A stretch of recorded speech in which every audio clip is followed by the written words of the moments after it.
to the home of, the smelly side champion, and of course Ferrari's biggest fan, as we are going to go to the race reaction to the penultimate round 23 of the 2025 FIA Formula 1 World Championship, as the driver race has really heated up. And of course, we are Ferrari's biggest fans, so we will tell you everything over here about how we think we could have won the Qatar Grand Prix, even though this was probably one of the weakest, if not the weakest performance of the whole season, which also has had some serious ramifications for where we will now finish in the Constructors' Championship. So in the course of the following third of an hour or so of these favorite race reactions, starting of course from the last year of the 2024, that Olympic season. We will also take a look at the driver standings and the constructor standing, which of course for us as Scuderia Ferrari is very important to see exactly what chances are there, because it will be one of the lowest finishes, pretty much the lowest since the 2021 season, and we will tell you everything about it, why that is, of course, and why Charles Leclerc and Lewis Hamilton had such a trouble putting in a fantastic performance here at the Losail International Circuit, where of course the driver's title was heating up as they were driving perhaps with the SF1000T Advantage racing simulator. We will then turn around, of course, this Scuderia Red Retina and show you how that penultimate race of the season finished, how the driver standings looks like, because we are going to go to the Abu Dhabi for the title decider for the first time in 5 years, obviously ever since that infamous rather first victory of Max Verstappen, who has taken the crown from Lewis Hamilton, who then wasn't able to equal, obviously, or to beat Michael Schumacher's record of 7 world titles, because he didn't get the 8th title. Now Verstappen still has a chance. Sadly, really super sadly, thanks to, frankly speaking, a dual stupid strategy by the McLarens, which we will, of course, talk about greatly over here, so that exactly, what happened. Why he could have become the second driver in the Formula 1 history to score 5 titles in a row. Should have been me, really, right? With Michael, of course, our childhood hero. We will take a look at it over here, and then we will go to the constructors table, because for us, Scuderia Ferrari, it will be all about, sealing and securing that 6th place in the Drivers' Championship for Lewis Hamilton. So where do we start? Obviously, you saw that sprint reaction in the same fashion, which, by the way, will be the last time we will use the long sleeve fashion. So definitely do let us know in the comments below, how you think, this fits me. I would say, probably, after the Team Pro Polo, which we will, of course, don for the Abu Dhabi Grand Prix, as we always do at the end of that 6th, of a season, it's probably the second best looking one, isn't it? Right. So after the sprint, we were able to change the car, and it was a lot about qualifying, right? Because one of the issues with the Losail International Circuit is that, just like for example, you had a Suzuka, you had lots of the tracks is really difficult to overtake, and that's mostly due to the fact that you have pretty much only one DRS zone, the start-finish straight, and when you go onto the start-finish straight, it follows really series of, I would say, 5 corners, that are taken at relatively high speed, right?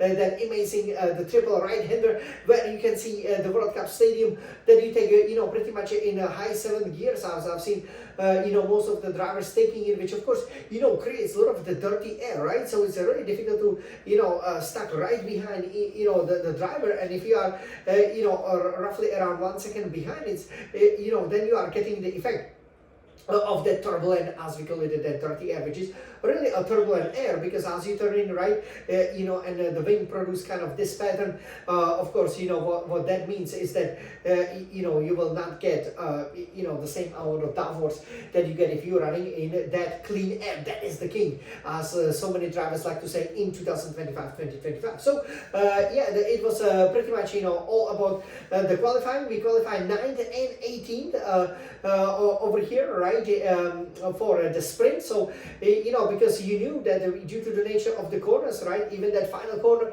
being taken, in the 5th gear, and obviously DRS not being particularly low, it would be difficult, to overtake, right? And as we've seen, you pretty much, once the race settled down, it would be really difficult to change the positions. Plus, of course, you had these two mandatory pit stops. Well, they were mandatory because, there could be no set of the tires. Of course, not softs, but mediums, which, as we've seen, could have done a 25 laps. Hards, which definitely can do the 25 laps, but no more. As evidenced, for example, by that puncture suffered by Isaac Hachar, who could have finished sixth, but because he's obviously punctured his tires due to the nature of it, the superload being put on the tires as the cars, have such an amazing downforce going through some of these fast corners, here in Qatar.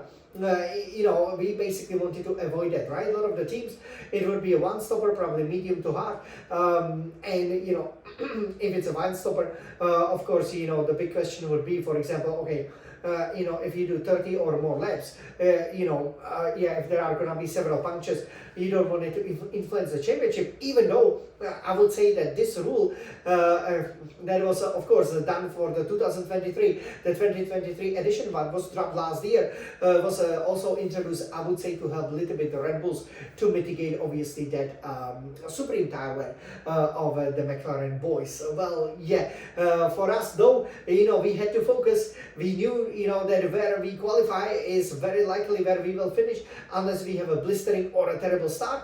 And of course, 9 and 18, we're gonna do better, right? We're gonna equal it. Oh my God, okay? I cannot believe that Leclerc qualified 10th, almost the same position, and then Hamilton once again got kicked out of the Q1. Look, we are making fun of Yuki Tsunoda because he also got kicked out of the Q1, and he will be pretty much out of the F1. Maybe we will announce it, when we talk about the Abu Dhabi race over here. But for Hamilton, this is unacceptable. Obviously, he's part of it, right? One of the reasons you can see Leclerc in qualifying, he tried really hard after the triple right-hander, basically, the more power you can put in if the car can handle it, there's a lot of lap time to be get. Then you have that penultimate left-hander. This is where Leclerc lost it because he was just too much on the curb. He tried to get it, there are just few tenths, and it can have a tremendous impact, obviously, on your race if you qualify, let's say, in the top 3, or if you qualify at the bottom of the top 10, right? It's sadly really difficult, to recover. So it will be interesting to see what happens next year with the new regulations. Hopefully they will work out in the 2026-2026 season. But of course it was always the nature of the Formula 1 that sometimes there is a very little overtaking. So for us, qualifying 10 and 18, disaster, not much to do, obviously, especially, after the red lights went out. So, you could have noticed that, obviously, for the sprint race, the lights went out for a really long time. You had it standard, but for the Grand Prix, the lights went out relatively quickly, then immediately went out. First up and got a better start. Then Norris, who qualified second, Piastri held the lead, but then you had the young Australian, the defending champion, and of course Norris. And if it finishes like this, it goes to Abu Dhabi with all 3 races. But obviously, if Norris overtakes Verstappen, he's out of it, right? And the race kind of settled into the rhythm. You had a bit of a gap. You could see maybe Red Bull struggling a little bit. And, for us, Leclerc had a relatively poor start. So he was in about 11th position. Hamilton recovered a few places. Lots of drivers, starting from the pit lane. Not again, us, which is a little bit disappointing, right? It would be great to put in the new components, the new powertrain into Hamilton's car, so that at least, for example, he can aim to get a podium. If he goes podium-less for Scuderia Ferrari, wow, that will put a lot of pressure actually on 2026. But who knows, maybe, in just 3-4 months' time over here, we will be celebrating, playing the national anthem as you would expect from these race reactions, and celebrating great victories, like I'm getting in real life, right? But of course, what happened as a result, is that yes, you had the situation when we are running 11th with Hamilton, at the back of the field, 16th, obviously, with worn down engine. So it pretty much settled into a DRS train, which was formed behind Alonso, who realized, that, I can actually make the tires last for these 25 laps, and then obviously, with let's say 5 laps to go before your scheduled pit stop or mandatory pit stop, you can then, build up the gap and keep up the position, right? So, he does, this is one of the strengths of the Alonso. Yeah, but it proved to be critical to the McLarens, right? Because as the race settled down, people were like, okay, we will have to take the tires, a little bit far. But then, you had the accident between Gasly and Hülkenberg. Gasly a little bit, sleeping. I mean, he definitely shouldn't have touched Hülkenberg. Great move, by the driver who was often using that Ferrari simulator. Then you have him, stuck in a gravel. He cannot get out. And safety car, lap 7. Like, I mean, incredible, that it has to happen, at this particular, lap. Because if it happened at lap 6 or 5, then obviously if you would have stopped, then you would have to stop, actually, 2 more times. And, that would, pretty much mean that nobody would probably stop. But as it went, everybody, but the McLarens have stopped, right? So the McLaren, the indecisiveness over here proved to be the case, because the race is 57 laps. So you do 25 laps, so you have 50 laps remaining. So that leaves you, with 25 and 25, basically, you maxed out, the other 2 stints and do one very short one. Everybody, including us, of course, Scuderia Ferrari, we stopped. Surprisingly, McLaren didn't. And then it was, pretty much, you had about 46, 47 laps, when it was all about seeing the different strategies and work.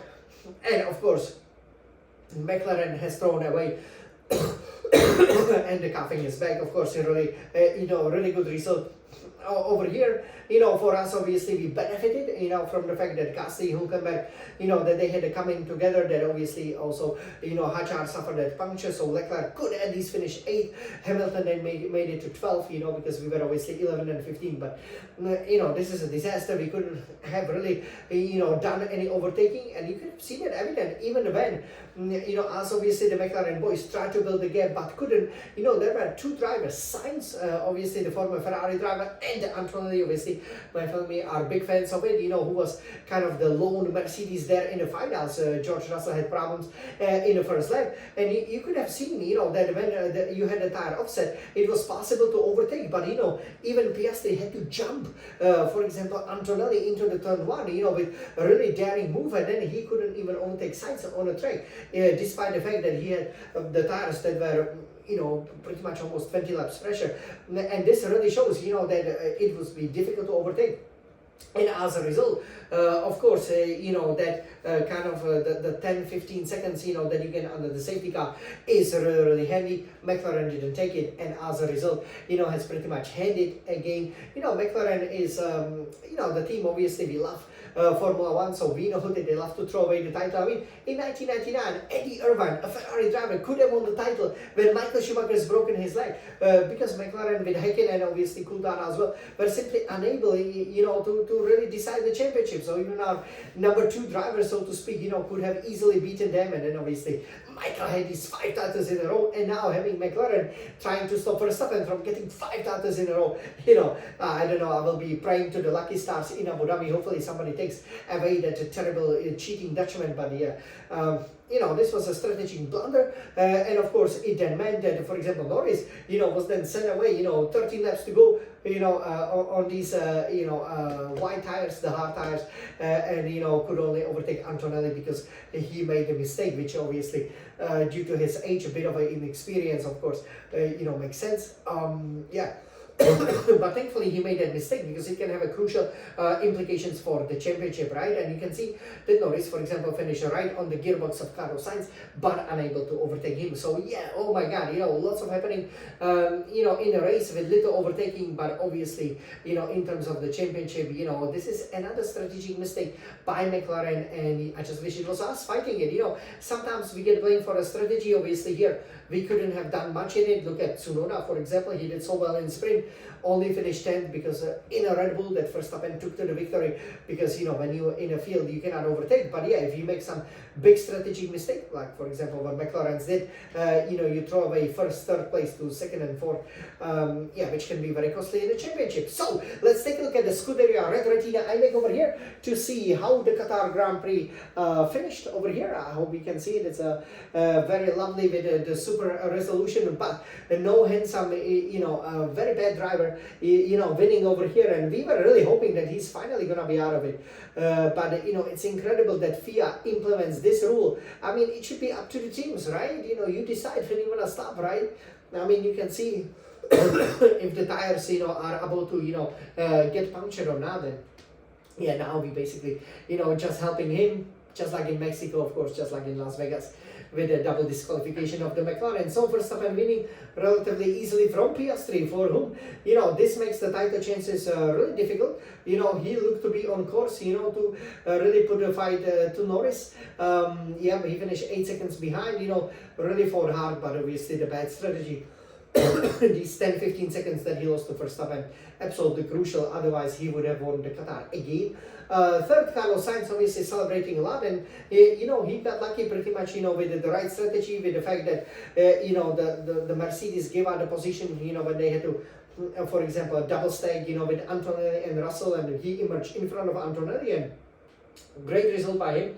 You wouldn't have thought that he will actually get more podiums in the Grand Prix, because he has 2, Hamilton has 0. He replaced him, but yeah, well done to him. I mean, smooth operation. Fourth, then Lando Norris, who finished right behind him. Fifth, Andrea Kimi Antonelli, and this is crucial because Norris has gained 12 points, and he now has the 12-point lead, which means that just finishing on the podium will make Norris champion. Whereas, for Verstappen, he's gonna outscore, as we will see very shortly, Norris by 12 points. And for Piastri, obviously, he's outscored by 17. Sixth, then George Russell, who finished way behind. Once he was able to get ahead of guys like Fernando Alonso over here, who did a good job with the strategy to pick up valuable 6 points. 8, Charles Leclerc, the lead Ferrari over here, almost a minute behind.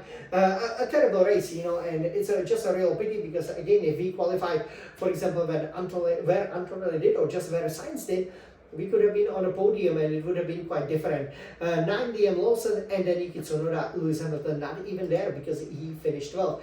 Piastri had the fastest lap, but to no avail because obviously, for Piastri, what can we say? I mean, of course, it didn't matter so much since, now you don't get any points for the fastest lap. So this is how the championship looks like. We will obviously introduce a little bit more in that final race introduction for this season, the Abu Dhabi one. But basically, Norris is leading with 408 points. Max Verstappen has 396 points. I really hope Norris doesn't screw this up. He just needs to finish on a podium. But he won last year. Obviously, what would help him a lot is that we will finally win here in Abu Dhabi.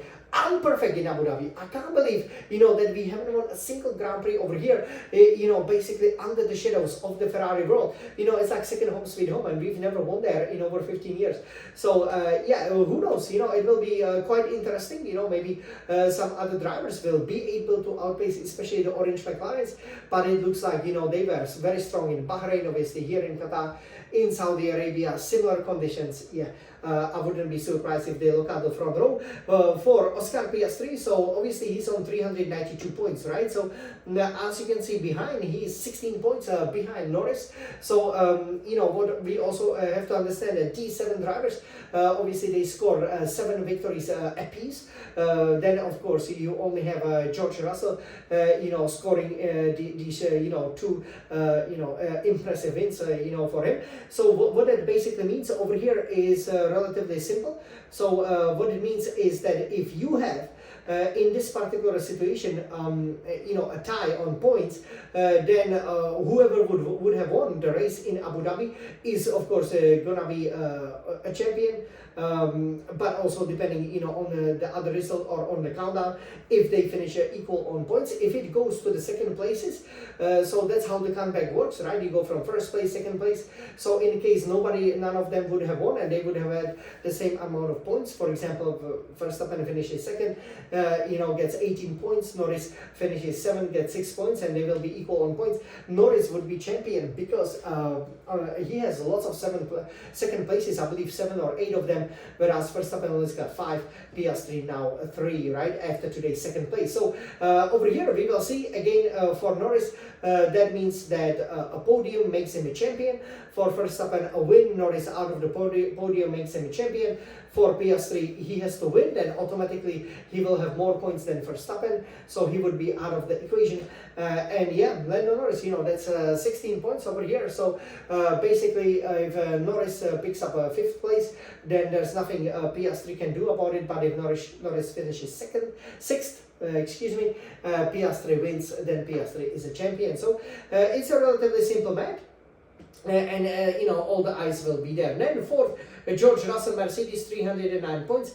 He had a poor race, but he will finish 4th. 5th, Charles Leclerc, Scuderia Ferrari, 230 points. Gotten few of the points, will finish 5th. 6th, Lewis Hamilton, Scuderia Ferrari, 152 points. 7th, Andrea Antonelli, Mercedes. If he didn't make that mistake, he would have been equal on points. As things stands, he has 150 points. And, we will see if, Hamilton will prevail. Hopefully he will, or the man he took his place at Mercedes will actually beat him to the standings. We will also have a Williams fight, because 8 is Alexander Albon for Williams. He has 73 points. 9, Carlos Sainz for Williams. He has 64. 9-point difference. Probably Sainz cannot make it into the top 5 again.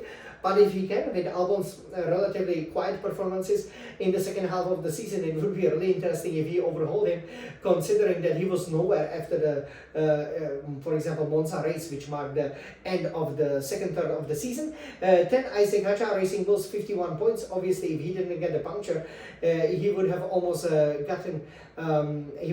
guaranteed the 10th place. And then 11, Nico Hülkenberg, Kick Sauber, 49 points.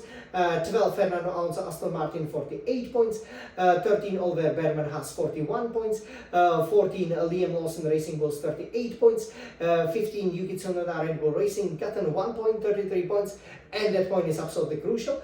We will discuss it soon why. 16, Esteban Ocon has 32 points. 17, Lance Stroll, Aston Martin, 32 points.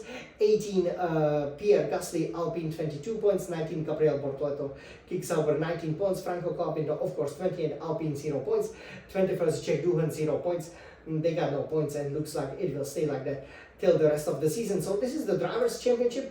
The Constructors' Championship for the 2025-2025 season. McLaren, nice 800 points over here, assured of the victory. Second place, Mercedes-Benz, 459 points. Red Bull Racing has an outside chance of finishing second, 426 points, but obviously, for that they need Tsunoda to wake up, which he apparently can only do for sprints. But he has still gotten them a point, which means that as Scuderia Ferrari, we are fourth, 382 points, and it means that we are pretty much over here, 44 points behind. We would have been only 43 if Tsunoda didn't get that point, so that would still kind of leave us with a chance to at least equal the tally of Red Bull. As it stands, we will now finish fourth. A disaster of a season. All I can say, I cannot believe that even we won't go to Abu Dhabi even in a fight for the second, let alone third in the standings, but this is the place we held for most of the season. Fifth, Williams, 137 points. 6, Racing Bulls, 92 points. 7, Aston Martin, 80 points. 8, Haas, 73 points. 9, Kick Sauber, 68 points. 10, Alpine, 22 points. There might still be big fight between the 7, 8, 9, probably, but yeah, as you can see over here, for us, most of the Constructors' Championship is pretty much decided. Also in the Drivers' title, there is still a title fight, so we definitely can tune into that, and we hope you will be out.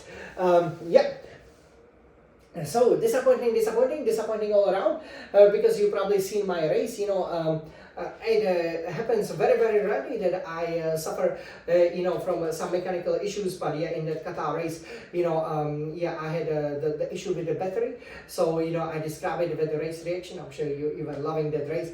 But it also means that I cannot equal that Verstappen's record of 19 wins for a season, but still can get 18. And we will go for it next season, right? Yeah, hugely disappointing because I was dominant in Qatar, and sometimes this is what it is. So let's hope it won't be the mechanical failures, but the driver skills that will decide the 2025 Drivers' Championship. Hugely disappointing race, but I'm sure we will do better in Abu Dhabi, and we cannot wait for the 2026 season. So everybody, hope you enjoyed this reaction over here from Ferrari's biggest fan, Jan, the Smiling Sun champion. All I can say is, when you qualify so badly, with so many mandatory pit stops, it's really not much we could have done. But yeah, if we put it on a pole, or maybe third, fourth, look, if we were just running just like the Red Bull over there, right, and we would have been able to beat the McLarens because they often beat themselves with a bad strategy. So this is how it finished. We will be a bit nervous now. It's December over here, and of course we know that we have a big title fight on our hands, and hopefully we can win in Abu Dhabi, so that this is also not the first time since 2021 that Ferrari hasn't won. So yeah, everybody, the sprint championship was already decided over here, and now it's all going to Abu Dhabi to decide the season proper. So we will see you there. The place very the Swelling Sun champion always wins our second home sweet home, right? So let's go before we go on the fastest roller coaster on the world. That's Toro Rosso, obviously by Scuderia Ferrari. Let's go and finally win the race so that we can then head over to the new regulations